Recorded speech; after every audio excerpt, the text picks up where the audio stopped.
ஓம் கணாநான்த்வா கணபதிகும் ஹவாமஹே giving கவீனாமுபமஸ்ரவஸ்தமம் ஜேஷ்டராஜம் பிரம்மணாம் பிரம்மணஸ்பத ஆனஸ்ருண்வன்னோதிபிः சேதசாதனம். ஓம் ஸ்ரீ மகாகணபதயே நமோ நமः. ஓம் பிரபன்னபாரிஜாதாய தோத்ரவேத்ரைகபாணயே ஞானமுத்ராய கிருஷ்ணாய கீதாமிருததுஹே நமः. ஓம் மூர்த்தியெல்லாம் வாழி எங்கள் மோனகுரு வாழி, அருள் வார்த்தை என்றும் வாழி, அன்பர் வாழி பராபரமே. ஓம் சர்வேப்யோ சத்குருப்யோ நமோ நமः. ஹரிஹி ஓம் உடைய வாழ்த்துக்களையும் வணக்கங்களையும் தெரிவித்துக் கொள்கின்றேன். எல்லாம் வல்ல அம்பிகையினுடைய பேரருளாலும் சுவாமி யோகஸ்ரீ அமிர்த மிருத்யுஞ்சயேஸ்வரருடைய திருவருளாலும் நம் அனைவருக்கும் அனைத்து விதமான சௌபாகியங்களும் லக்ஷ்மி கட்டாட்சங்களும் பரிபூர்ண நோய் எதிர்ப்பு திறனும் பூர்ண ஆரோக்கியமும் வந்து அமைய வேண்டும் என்கின்ற பிரார்த்தனையுடன் இன்றைய உரையை துவங்குகின்றேன். ஸ்ரீமத் பகவத்கீதா 14வது அத்தியாயம் 21வது ஸ்லோகம். அர்ஜுன உவாச்ச கைர்லிங்கைஸ்த்ரீன் குணான் ஏதான் அதீதோ பவதி பிரபோ கிமாச்சாரः கதம் சைதான் தீன் குணானதி வர்த்ததே. அந்த இஸ் ஒன்று இருக்கிறது, கதம் சைதான் பிறகு இஸ் இருக்கிறது. அது நம்ம இந்த இரண்டு பாதங்களை சேர்க்கும் பொழுது அந்த இஸ் வரும், பாதங்களை பிரிக்கும் பொழுது அது இஸ் போயிடும். இதே நான் ஒட்டுக்கா படித்தேன்னு வச்சுக்கோங்களேன், கிமாச்சாரः கதம் சைதான் ஸ்திரீன் குணானதி வர்த்ததே அப்படின்னு வந்துடும். அந்த ஸ்திரீன் குணான் வரும், அந்த இஸ் போயிடும். சரி, இந்த பகவத்கீதையினுடைய 3வது ஷட்கத்தினுடைய 2வது அத்தியாயமாக வருகிறது. 3வது ஷட்கம் எப்படின்னா என்ன?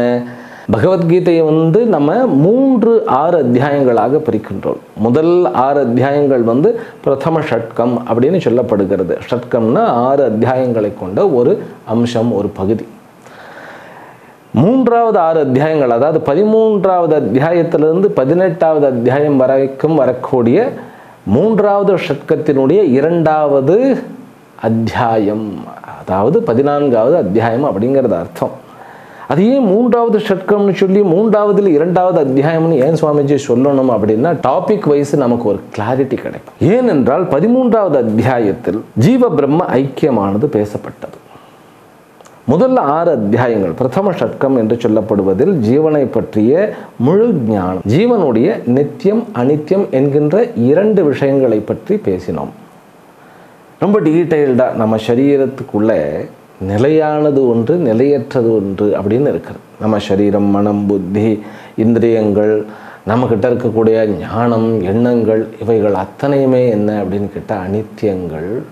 இவைகளுக்கு சாட்சியாக உள்ளுக்குள்ளே தூங்குபவனையும் கனவு காண்பவனையும் பிறகு விழித்து செயலை புரிபவனையும் ஒரு வஸ்து நான் அப்படிங்கிற சாட்சி பாவத்துடன் பார்த்து கொண்டு இருக்கிறது இல்லையா? அதுதான் நான், அதுதான் ஆத்மா. அதை தவிர மீது அத்தனையுமே நம்ம சரீரம், மனம், புத்திகளாகவும் எண்ணங்களாகவும் இருக்கிறது இல்லையா? அதெல்லாம் அனாத்மான்னு சொல்லி முதல் 6 அத்தியாயம் நமக்கு புரிய வச்சது.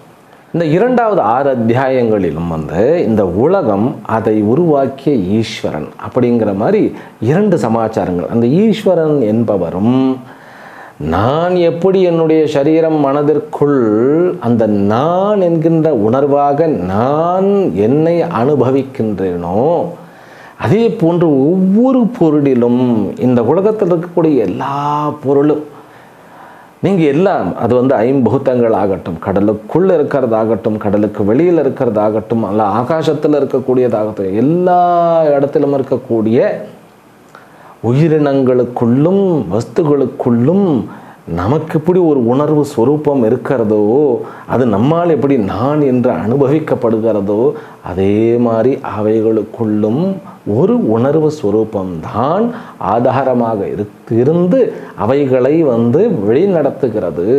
அந்த வழிநடத்தக்கூடிய அந்த ஆதார வஸ்துவுக்கு பகவான், கடவுள், ஈஸ்வரன் என்பது பொருள், பெயர். பொருள்னு சொல்லிட்டேன், என்பது பெயர்.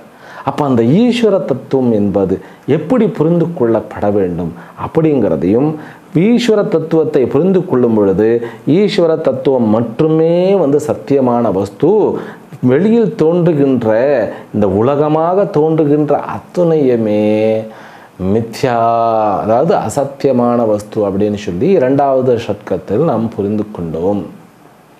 இப்போ 3வது ஷட்கத்தில் என்ன பேசப்பட்டதுன்னு கேட்டால், இந்த முதல்ல பார்த்த ஜீவனுக்குள்ளே இருக்கக்கூடிய நித்திய வஸ்துவும் பிறகு உலகத்தில் இருக்கக்கூடிய அந்த நித்திய வஸ்துவுமாகிய இந்த 2 உணர்வு ஸ்வரூபமும் ஒன்றுதான் அப்படின்னு சொல்லி ஐக்கியம் பண்ணினார். அதற்கு இந்த 2க்கும் சேர்த்து என்ன தெரியுமா பெயர் வைத்தார்? புருஷ தத்துவம் அப்படின்னு பெயர் வச்சார். எனக்குள்ள நான் என்னை தனியாக அனுபவிக்கின்றேன், உங்களுக்குள் நீங்கள் உங்களுடைய நிஜ ஸ்வரூபத்தை தனியாக தனித்தன்மையுடன் அனுபவிக்கிறீர்கள். ஆனால் சாஸ்திரம், அதாவது 13வது அத்தியாயமானது எப்படி சொல்லுகிறது அப்படின்னா, இந்த 2 உணர்வு ஸ்வரூபமும் ஒன்று தான் சார் அப்படின்னு சொன்னது.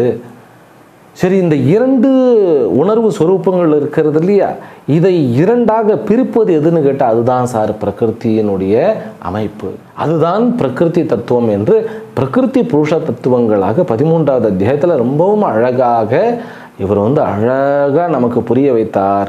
ஜீவனும் ஈஸ்வரனும் ஒன்று, அதாவது தனி மனித சரீரத்தில் நான் என்று 3, அதாவது விழிப்பு நிலை, கனவு நிலை, உறக்க நிலை, இந்த 3க்கும் சாட்சியாக இருக்கிறது இல்லையோ, அதே போல இந்த உலகத்தினுடைய சிருஷ்டி ஸ்திதி லயத்திற்கும் அந்த பரம்பொருள் சாட்சியாக இருக்கிறது இல்லையா, ஈஸ்வரன் சொல்லி இது 2ம் ஒன்று. இதை பிரிப்பது பிரகிருதி தத்துவம். இந்த 2ம் ஒன்று அப்படிங்கிறது நமக்கு புரியலன்னாலும் பிரகிருதி தத்துவத்தினுடைய விளைவுதான் இந்த பிரிவினை என்பதை நாம் புரிந்து கொள்ள வேண்டும். சரிப்பா, அப்போ அந்த பிரகிருதி தத்துவம் தான் பிரிக்கிறதா அப்படின்னா, அப்போ பிரகிருதி தத்துவம் வேற வேறையா, என்னுடைய சரீரமாகவும் இருக்கிறது, இந்த உலகமாக இருக்கிறதான்னு கேட்டால், புத்தியில தான் அந்த வேற்றுமை இருக்கிறது. உலகம்னு சொன்னாலே என்னுடைய சரீரம் மனம் புத்தியும் சேர்த்து தான் அப்படிங்கிறத புரிய வைத்தார். அப்போது என்னுடைய உணர்விற்கும் ஈஸ்வரனுக்கும் ஒரு ஒற்றுமையை உணர்த்தி, என்னுடைய சரீரம் மனம் புத்தியும் இந்த பிரகிருத்தினுடைய ஒரு அங்கம்னு சொல்லி கடைசியில் இருக்கிறது 2 தான் சார் அப்படின்ட்டு. ஓ, இருக்கிறது என்ன தெரியுமா சார்? பிரம்மன் என்கின்ற புருஷ தத்துவமும் பிறகு பிரகிருதி என்கின்ற ஒரு தத்துவமும் தான் இருக்கிறது. ஓ, அப்போ இந்த பிரகிருதி தான் பிரித்து காண்பிக்கிறது. ஆனால் உண்மையில் பிரிக்கிறதான்னு கேட்டால் பிரிக்க முடியவே முடியாது. இன்ஃபேக்ட் இந்த பிரகிருதி தத்துவம் தான் நமக்கு அப்படியே கண்ணாமூச்சி காண்பிக்கிறது. இந்த பிரகிருதி தத்துவம் மாயா அப்படின்னு சொல்லியும் அழைக்கப்படுகிறது, அவித்யா என்றும் அழைக்கப்படுகிறது. இந்த பிரகிருதி தத்துவம் தான் இல்லாத ஒன்றை இருப்பதாக, இல்லாத உலகத்தையும், இல்லாத பிறப்பு இறப்பையும், இல்லாத வயோதிகம் வாலிபம் இவைகளையும் உண்டாக்கி காண்பிக்கின்றது. அப்போ இந்த பிரகிருதி தத்துவத்தை கொஞ்சம் புரிஞ்சுக்கிடணுமே சார். பிரகிருதி என்பது 3 குணமயமானவைகள் சார். பிரகிருத்தியை 3 குணங்களாக புரிஞ்சுட்டோன்னு வச்சுக்கோங்களேன், பிரகிருத்தியினுடைய ரகசியங்கள் எல்லாம் புரிஞ்சிடும். நமக்குள்ளேயே 3 குணங்கள் இருக்கின்றது. நம்முடைய மனம், இந்திரியங்கள், புத்தி, அகங்காரம் இவைகள் அத்தனையும் இந்த பிரகிருத்தினுடைய 3 குணங்களினுடைய வெளிப்பாடுகள் தான் சார். இந்த 3 குணங்கள் எப்படி ஆட்டுவிக்கின்றனவோ அதற்கேற்றபடி ஆடுகின்றன இந்த சரீரம், மனம், புத்தி, அகங்காரமும் கூட. இதை ஒருவன் புரிந்து கொண்டால் அவன் வாழ்நாளில் இந்த குணங்களிலிருந்து தப்பிக்கின்றான். அப்படிங்கிறத தான் இந்த 14வது அத்தியாயத்தில் சொன்னார். அதாவது கடந்த அத்தியாயத்தில் பிரம்மன் தான் சத்தியம், பிரகிருதி என்பது மித்யான்னு சொல்லிட்டு, இருந்தாலும் அந்த பிரகிருதி பிரம்மனை, அதாவது ஒன்றான பிரம்மனை, அதாவது அத்வைத்தமான பரவஸ்துவை துவைத்தங்களாக அநேக வஸ்துக்களாக காண்பிக்கின்றது. அதுக்கு அவ்வளவு சக்தி இருக்கிறதா சார் அப்படின்னாக்கா, அதற்கு அவ்வளவு சக்தி இல்லை சார். சக்தி எங்கிருந்து எடுக்கிறதுன்னு பார்த்தா பிரம்மனிடமிருந்தே எடுத்துக்கிறது.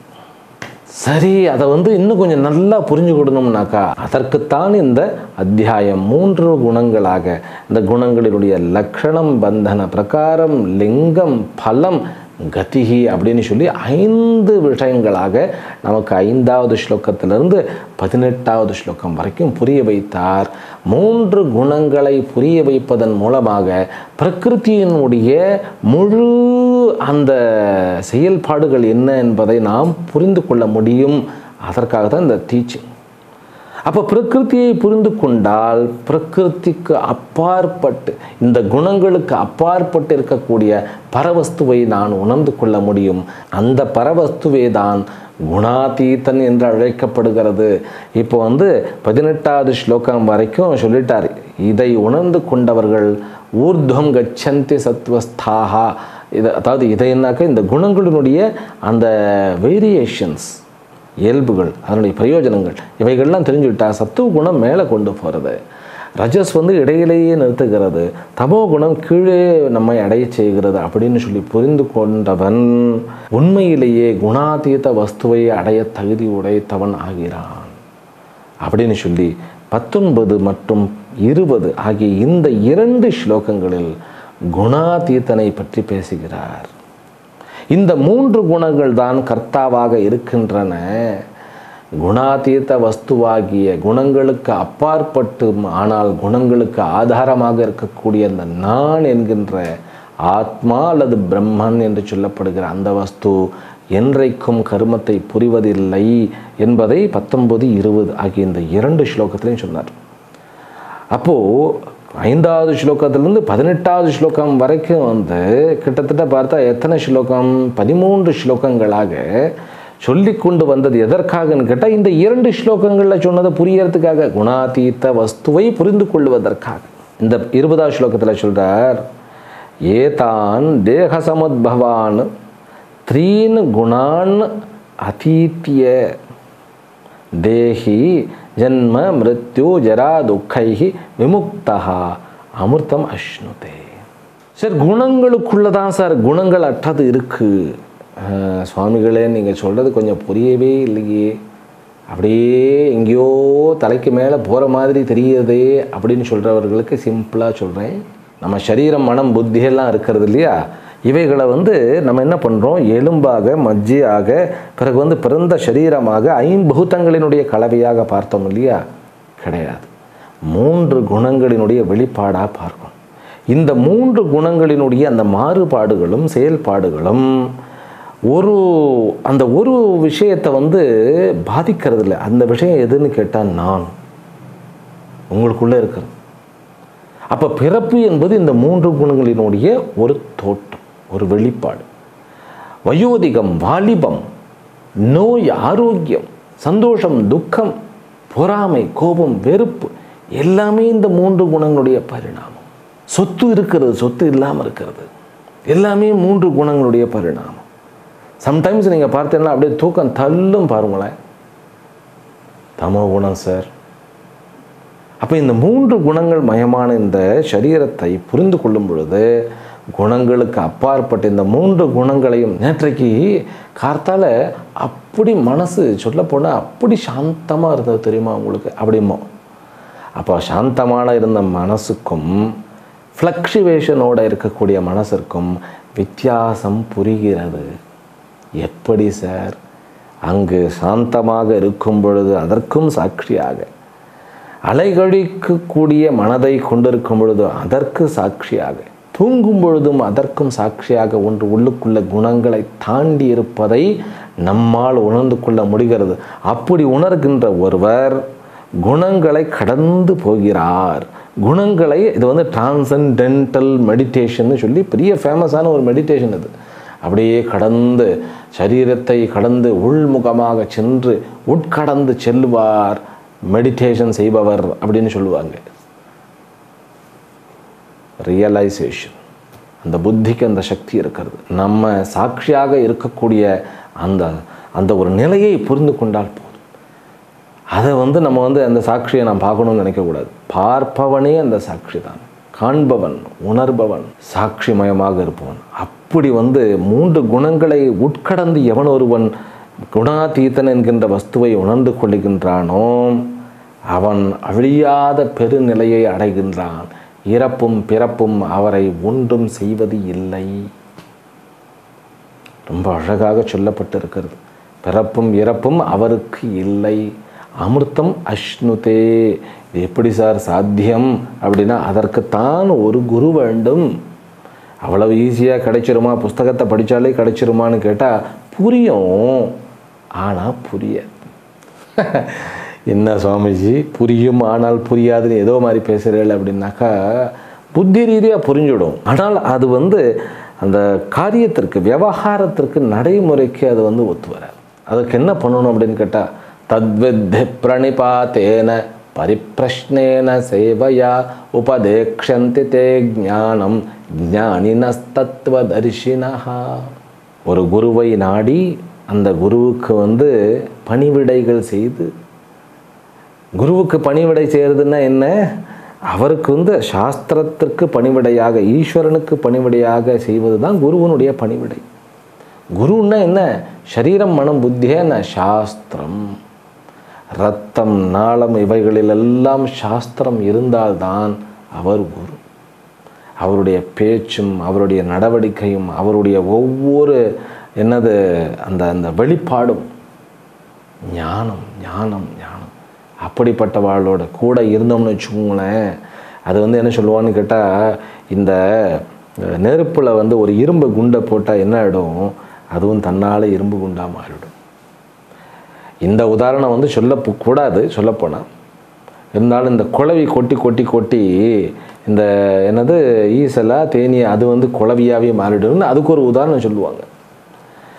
எப்படியோ குருவுடன் இருந்தால் அப்படியே அந்த ஞான நிலையானது நமக்கு வாய்க்கப்பெறும். ஆனால் தகுந்த பாவனையுடன் இருந்து படிக்கவும் செய்ய வேண்டும்.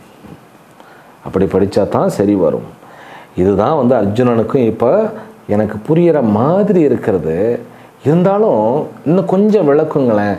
நீங்கள் சொல்லக்கூடிய அந்த குணாதீதனை உணர்ந்து கொண்ட ஒருவர், அதாவது ஞானி, எப்படி வாழ்க்கையில் இருப்பார்? அவரை எப்படி புரிஞ்சுக்கிறது? இவர் குணங்களை கடந்த வஸ்துவை புரிந்து கொண்டார் அப்படிங்கிறது நான் எப்படி அவரை பார்த்து புரிந்து? லிங்கம் என்ன? குணாதீதனுடைய லிங்கம் என்ன? அடையாளம் என்ன? குணங்களை கடந்து அவர் தன்னுடைய சொரூபத்தில் தன்னை இருத்தி வைக்க முடிகிறதுன்னு நீங்கள் சொல்கிறீங்கன்னா, அப்போ குணங்கள் அவரை ஆட்டுவிக்காதா? அப்போ குணங்களால் அவர் அலைகழிக்கப்பட மாட்டாரா? அப்போ எப்படித்தான் இருப்பார்? அப்படியே கண் அப்படியே மேலே அப்படியே தூக்கணும், அப்படியே இருப்பாரா? இல்லை இப்படித்தான் இருப்பார். ஏன்னா நமக்கு ஞானிகள் அப்படின்னாக்கா அப்படி பேசவே கூடாது. முகத்தை பார்த்து பேசக்கூடாது. இதை நான் கிண்டல் பண்ணுறேன்னு சொல்லி நினைக்காதீங்க. நிறைய அனுபவிச்சேன் ஆரம்ப காலத்தில். ஆமாம், எத்தனை ஊர், திருவண்ணாமலையிலேருந்து எடுத்துக்கிட்டு காசிக்கு போயிட்டு, கயாவுக்கு போயிட்டு, எத்தனை ஊர்களுக்கு ஆமாம் போயிட்டு, எத்தனையோ குருமார்கள், சன்னியாசிமார்கள், நமக்கு ஏதோ புண்ணிய பலன் இருந்தது. நல்ல குருமார்கள் கிடைத்து ஞானம் பூரணமாக கிடைக்கப்பட்டோம். அதைத்தான் கேட்குற கிமாச்சாரா, அவருடைய நடவடிக்கைகள் எப்படி இருக்கும்? அப்புறம் நம்ம எப்படி கடக்கிறது? அவரை பற்றி கொஞ்சம் சொல்லுங்க. அதே மாதிரி இதற்கு உண்டான உபாயமும் சொல்லுங்க அப்படின்னு சொல்லி இந்த 21வது கேள்வியினை அர்ஜுனன் முன்வைக்கின்றார். இப்போ அர்ஜுனனுக்கு அந்த அந்த டீச்சிங் ரொம்ப பிடிச்சுடுது. ஏன்னா நம்மக்கிட்டேயே இருக்கிறதப்பா குணங்கள், நம்மக்கிட்ட இருக்கிற குணங்கள் அப்படியே உலகமாகவும் இருக்கிறது. நீங்கள் குணங்களாக பார்த்து விட்டால் எந்த பேதமுமே கிடையாது. இப்போது ஆட்டமாக நம்ம புரிஞ்சுக்கிறோம். இந்த உலகத்தில் இருக்கக்கூடிய வஸ்துக்களை எப்படி புரிந்து கொள்ளுகிறோம் அப்படின்னா, ஆட்டம் அப்படிங்கிற அந்த ஒரு சொல்லால் நம்ம குறிக்கிறோம். ஆட்டம்னா எல்லா ஃபார்ம், நேம் அண்ட் ஃபார்மும் ஆட்டம்னு சொல்லி ஒரு வார்த்தை சொன்னால் அதுலேயே எல்லாம் அடங்கிடும். அந்த மாதிரி குணங்கள்னு சொன்னோடனே அது மலையாக இருக்கட்டும், மடுவாக இருக்கட்டும், அல்லது வானத்தில் பறக்கக்கூடிய பறவையாக அல்லது விமானமாக இருக்கட்டும், தரைக்குள் நுழைகின்ற அந்த என்னது ஒரு விலங்கு, அது என்ன பேர் மறந்துருச்சு, அந்த புதைஞ்சி இங்கே உள்ளே போயிட்டு வெளியில் வரும் போல, மண் புழுவாக இருக்கட்டும், மனிதர்களாக இருக்கட்டும், விலங்குகளாக இருக்கட்டும், தாவரங்களாக இருக்கட்டும், எல்லாமே 3 குணங்களினுடைய வெளிப்பாடு. அவ்வளவுதான். அப்படின்னு சொல்லி கேட்ட உடனே 22 மற்றும் 23 ஆகிய இந்த 2 ஸ்லோகங்களில் குணாதீத்தனுடைய லிங்கத்தை பகவான் அழகாக எடுத்து உரைக்கின்றார். படிச்சுடுவோம். பிரகாஷஞ்ச பிரவருத்திஞ்ச மோகமேவச்ச பாண்டவ நத்வேஷ்டி சம்பிரவருத்தானி ந நிவருத்தானி காங்க்ஷதி. உனக்கு ரொம்ப சிம்பிளாக சொல்கிறேன் அர்ஜுனா, புரிஞ்சுக்கோ. பிரகாசம், பிரவர்த்தி, மோகம் அப்படின்னு 3 செயல்பாடுகள் இருக்குப்பா. இந்த 3 எதை குறிக்கிறதுன்னு கேட்டால், பிரகாசம் எதை குறிக்கிறது? சத்துவ குணத்தை குறிக்கிறது. பிரவருத்தி எதை குறிக்கிறது? ரஜோ குணத்தை குறிக்கிறது. பிறகு என்ன? தமசை குறிக்கிறது. என்னது? அஜ்ஞானம். அதைத்தான் மோகம்னு சொல்கிறோம். அப்போது சத்துவ குணத்தினுடைய வெளிப்பாடாகிய தெளிவு மனசில் வந்தாலும், அமைதி மனதில் இருந்தாலும், பிறகு கர்மத்தை பற்றின ஆசைகள் அலைகழித்தாலும், செயல்பாடுகளில் நம்முடைய புத்தி மனமானது ஈடுபட்டாலும், சம்டைம்ஸ் என்ன ஆகிடுவோம்? புத்தி மழுங்கின மாதிரி ஆகிடும். மோகம். நமக்கு சில விஷயங்கள் நடந்ததே தெரியாது, டக்குன்னு நடந்து நம்மளே மறந்துட்டோமோ, சொல்லிட்டும் மறந்துடுவோம். அப்புறம் ஒரு விஷயத்தை ரொம்ப புத்திசாலித்தனமாக தப்பாக பண்ணுவோம். அதுதான் மோகம். இந்த 3 மீதும் விருப்போ வெறுப்போ வைக்க மாட்டார்.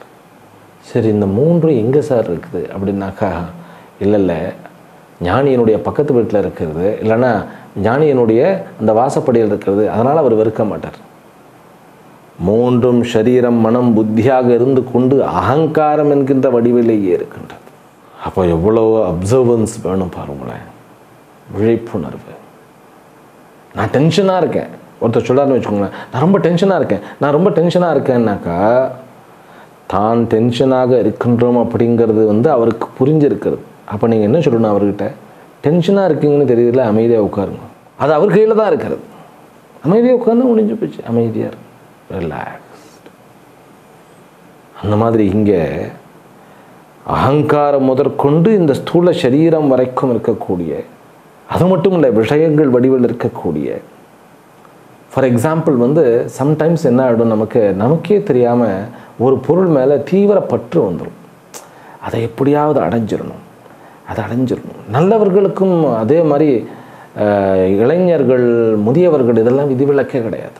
இந்த ஒரு பொருள் ஒன்றும் இல்லை, பகவத்கீதை கிளாஸுக்கு போயிடணும் அப்படின்னு நல்ல எக்ஸாம்பிளாக சொல்கிறேன். படிச்சிடணும், கிளாஸ் பண்ணணும். அந்த ஒரு உத்வேகம் வந்துடுது, ரஜஸ் வந்துடுது. அமைதியாக கோயிலில் உட்கார்ந்துட்டு பகவானை பார்த்துட்டு கண்ணை மூடி அமைதியாக இருக்கணும்னு சம்டைம்ஸ் தோணும். இதே அகங்காரம் நம்மளை உட்கார விடாது.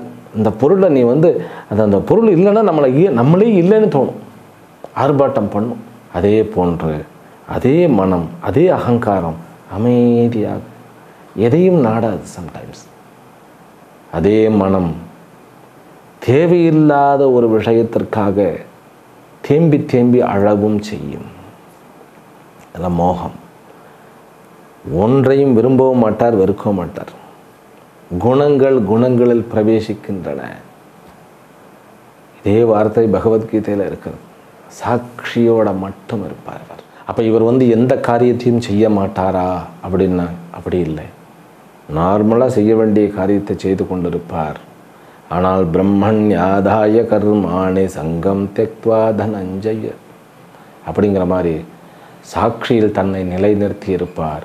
பாரமார்த்திகத்தில் இருந்து கொண்டு வியாபாரத்தில் செயலாற்றுவார். அதை நாம் மேலும் விரிவாகவும் எளிமையாகவும் அடுத்த தொகுப்பில் காண்போம் என்று சொல்லி, எல்லாம் வல்ல அம்பிகையினுடைய பெயரருளாலும் சுவாமி யோகஸ்ரீ அமிர்த மிருத்யுஞ்சயேஸ்வரருடைய திருவருளாலும் நம் அனைவருக்கும் அனைத்து விதமான சௌபாகியங்களும் லக்ஷ்மி கட்டாட்சங்களும் பரிபூர்ண ஈஸ்வரானுகிரகமும் ஆரோக்கியமும் நோய் எதிர்ப்பு திறனும் அமைய வேண்டும் என்கின்ற பிரார்த்தனையுடன் இன்றைய உரையை இத்துடன் நிறைவு செய்கின்றேன். ஹரிஹி ஓம் ஸ்ரீ குருப்யோ நமோ நமः. ஓம் पूर्णमदः पूर्णमिदं पूर्णात् पूर्णमुदच्यते पूर्णस्य पूर्णमादाय पूर्णमेवावशिष्यते ॐ शान्ति शान्ति शान्तिः हरिः ॐ श्री गुरुभ्यो नमः हरिः ॐ।